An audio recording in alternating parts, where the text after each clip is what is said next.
Hello दोस्तों, नमस्कार। मैं डॉक्टर दुर्गा शंकर शुक्ला, मैं खेलती इंडिया चैनल में आपका स्वागत करता हूं। जानते हैं, आइए दोस्तों जानते हैं फार्मेसी प्रैक्टिस रेगुलेशन एक्ट जो 15 जनवरी 2015 को नोटिफिकेशन उसकी जारी हुई, वो क्या है। आइए जानते हैं उसमें कुछ महत्वपूर्ण बातें उसके विषय में। What is pharmacy practice regulation act 2015। The new pharmacy practice regulation 2015 was enforced by Pharmacy Council of India to regulate pharmacy practice in India। को फार्मेसी प्रैक्टिस रेगुलेशन एक्ट 2015 को लागू किया गया by pharmacy council of India to regulate pharmacy practice India. India में, भारतवर्ष में जो pharmacy की practice है उनके ऊपर रेगुलेशन करने के लिए, उनकी निगरानी करने के लिए ये एक्ट लाया गया। आइए इस एक्ट के अंदर क्या क्या चीज़ें हैं, आइए उन चीज़ों को देखते हैं। Practice of pharmacy. पहले सबसे पहले बताया कि प्रैक्टिस ऑफ फार्मेसी कैसी होनी चाहिए, क्या है। Interpretation, evaluation, implementation of medical orders, मतलब जो मेडिकल ऑर्डर डॉक्टर देता है उसका इंटरप्रेट करना, उसको एवेल्यूएट करना, उसका इम्प्लीमेंटेशन करना, और dispensing of prescription and drug order, और उसको डिस्पेंस करना।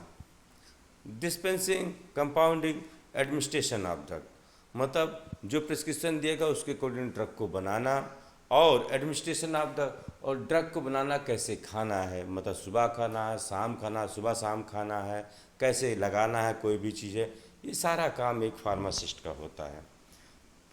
Participation in drug and device selection and drug related research, मतलब जो नए नए ड्रग आ रही हैं उनके बारे में ज्ञान रखना, जो ड्रग डिवाइसेज आ रहे हैं जैसे कान की मशीन है, इनहेलर है, इनके बारे में जानकारी रखना, और ड्रग रिलेटेड रिसर्च जो भी होती है, रिसर्च होती है, उनके बारे में जानकारी रखना एक फार्मासिस्ट को बहुत ही ज़रूरी होता है।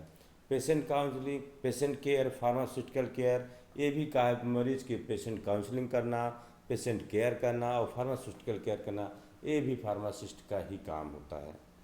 आइए जानते हैं पेशेंट काउंसलिंग क्या होती है। Oral communication by pharmacist to patient और care giver to inform about proper use of drug and device. जैसे एक डॉक्टर के पास मरीज जाता है तो मरीज उसके बारे में पूछता है उसको क्या बीमारी है, और उसके आधार पर उसकी जांच कराता है, उसके स्कैन कराता है, और जांच और स्कैन और मरीज को देखने के बाद तो एक प्रिस्क्रिप्शन लिखता है, दवा लिखता है, इससे मरीज ठीक हो। उसी तरह के जब वो प्रिस्क्रिप्शन मरीज लेकर मेडिकल स्टोर पे फार्मासिस्ट, रजिस्टर्ड फार्मासिस्ट के पास आता है तो वो प्रिस्क्रिप्शन को पढ़ता है और मरीज से फिर वही चीज़ जो डॉक्टर पूछा होता है कि उसकी बीमारी के बारे में पूछता है, डोज के बारे में स्कैन देखता है, रिपोर्ट देखता है, और फिर मरीज को वो बताता है जो दवा डॉक्टर ने लिखी होती है उसके बारे में बताता है कि दवा कैसे खानी है, कैसे लगानी है, किस डोज में खानी है। दोस्तों, जब जब डॉक्टर अपना बताता तो अपनी फ़ीस लेता है, अगर वही चीज़ फार्मासिस्ट एक मरीज को बता रहा है तो उसको भी फीस लेनी चाहिए। इसमें सरकार को कोई एतराज़ नहीं होना चाहिए अगर एक फार्मासिस्ट जो अपना प्रिस्क्रिप्शन दे रहा है और मरीज़ की पूरी हेल्प कर रहा है, मरीज़ के ठीक होने में पूरी हेल्प कर रहा है और समाज और देश की सहायता कर रहा है, तो फीस ले और फीस को अपने डिस्प्ले बोर्ड पर लगाए, तो सरकार को इसकी मान्यता देनी चाहिए।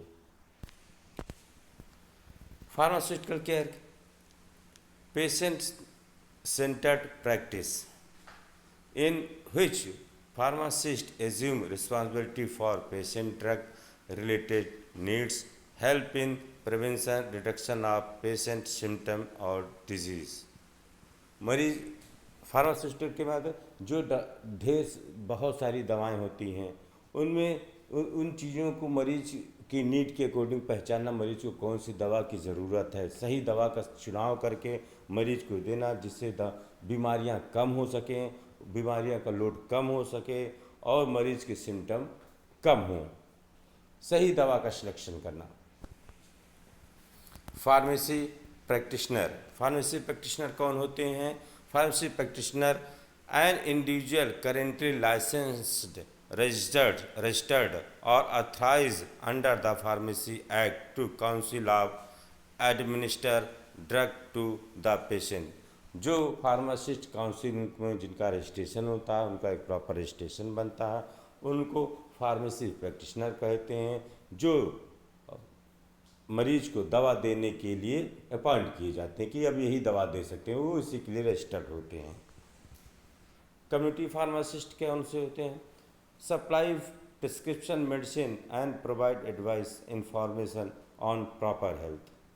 मतलब जो हर जगह मेडिकल स्टोर खुले, जो रजिस्टर्ड फार्मासिस्ट हैं, जो मरीजों को दवा दे रहे हैं, दवा के बारे में बता रहे हैं और बीमारी की रोकथाम कर रहे हैं और बीमारी के बारे में जानकारी दे रहे हैं, उनको कम्युनिटी फार्मासिस्ट कहते हैं। Hospital pharmacist dispensing of drug to the patient and advice them about medication. Hospital में जो फार्मासिस्ट हैं वो डॉक्टर का जो प्रिस्क्रिप्शन आता है उसके अकॉर्डिंग मरीज को दवा देते हैं और उसकी डोज बताते हैं। Clinical pharmacist provide patient care that optimize the use of medication, promote health, disease prevention. They work in collaboration with physician and other healthcare professionals. मतलब ये क्लिनिकल फार्मासिस्ट पेशेंट केयर में इनका अहम रोल होता है। Optimize the use of the दवा का सही इस्तेमाल करके हेल्थ को प्रमोट करते हैं, डिजीज़ को प्रिवेंट करते हैं, डिजीज़ की रोकथाम करते हैं। और ये डॉक्टर, नर्सिंग और जितने भी हॉस्पिटल कर्मचारी उनके साथ मिलकर काम करके हर समय मरीजों की सेवा करना, मरीज को अच्छी अच्छी सुविधा प्रदान करने में इनका अहम रोल होता है। ड्रग इंफॉर्मेशन फार्मासिस्ट कौन होते हैं? Provide information and advice regarding drug interaction, side effect, dosages, proper storage to patient. ये क्या कहते हैं? ये इंफॉर्मेशन देते हैं और एडवाइस देते हैं मरीजों को दवा के ड्रग इंट्रैक्शन को, साइड इफ़ेक्ट को, डोजेस को, एंड प्रॉपर स्टोरेज को, कैसे स्टोर किया जाए, दवा को कैसे स्टोरेज किया, ये सारी नॉलेज ये मरीजों को प्रोवाइड करते हैं कि दवा का रखरखाव कैसे करें, इसके साइड इफ़ेक्ट क्या हैं, ये किन चीज़ों से इसका इंट्रैक्शन है, इसका प्रॉपर डोज क्या है, ये ड्रग इंफॉर्मेशन फार्मासिस्ट बताते हैं। कोड ऑफ फार्मेसी एथिक्स क्या है? Patient care is the first concern of pharmacist. और फार्मासिस्ट कैसा होता?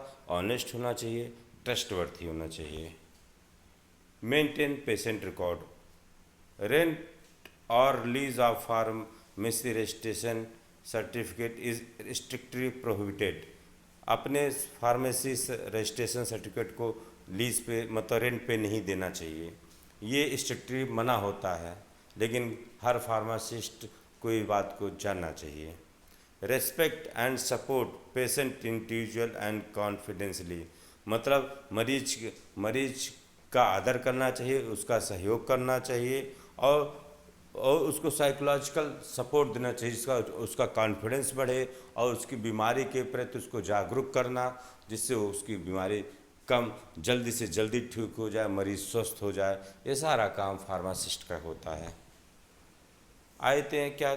Displaying name of owner and registered pharmacist, मतलब name of registered pharmacist is displayed at the main entrance of building on premises, मतलब जहाँ medical store है वहाँ पे जो फार्मासिस्ट का नाम है वो डिस्प्ले होना चाहिए।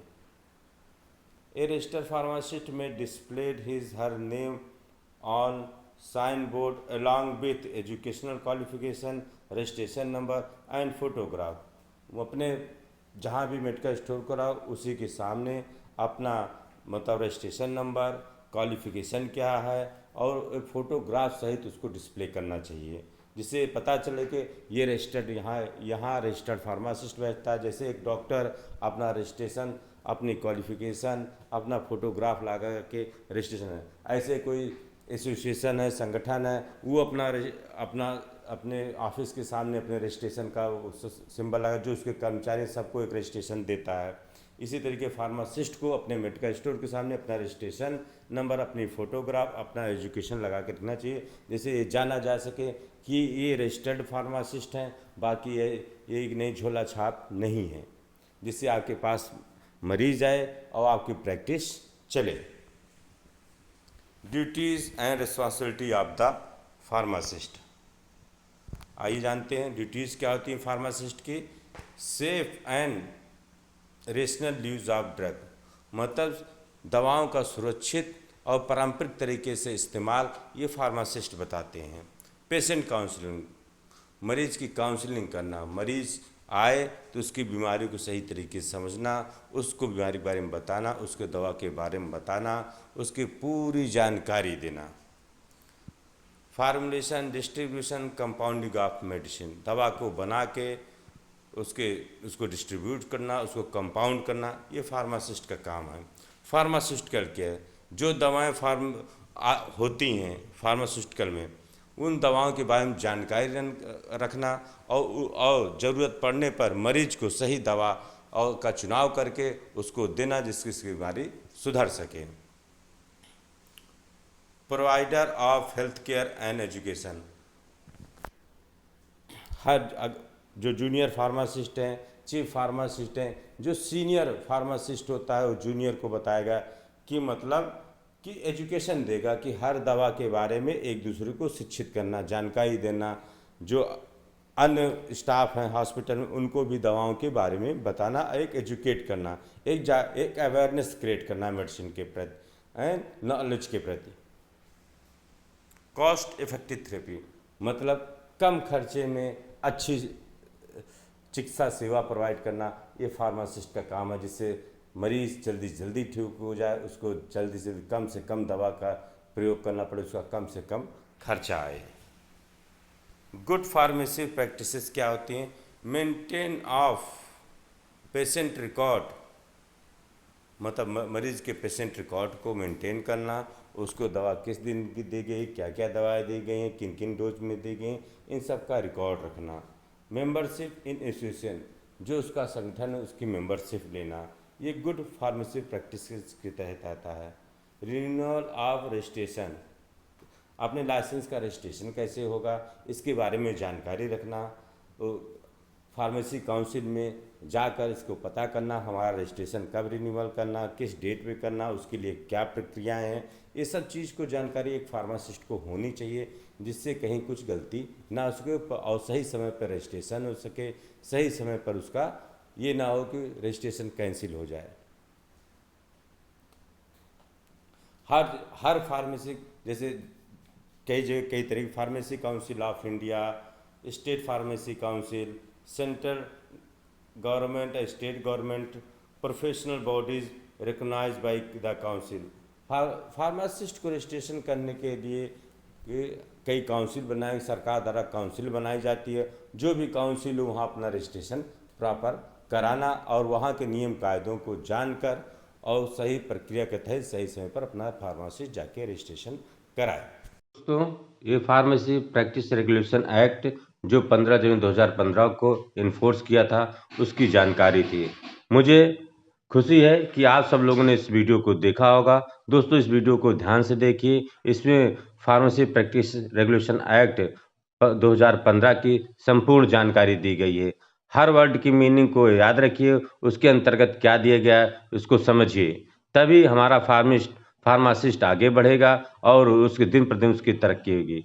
मित्रों, मैंने बहुत कोशिश की है कि आप सबको सब कुछ बताने की, जो कुछ छूट गया वो आगे वाले वीडियो में हम लोग देखेंगे। धन्यवाद मित्रों, वीडियो को लाइक, शेयर और सब्सक्राइब करें।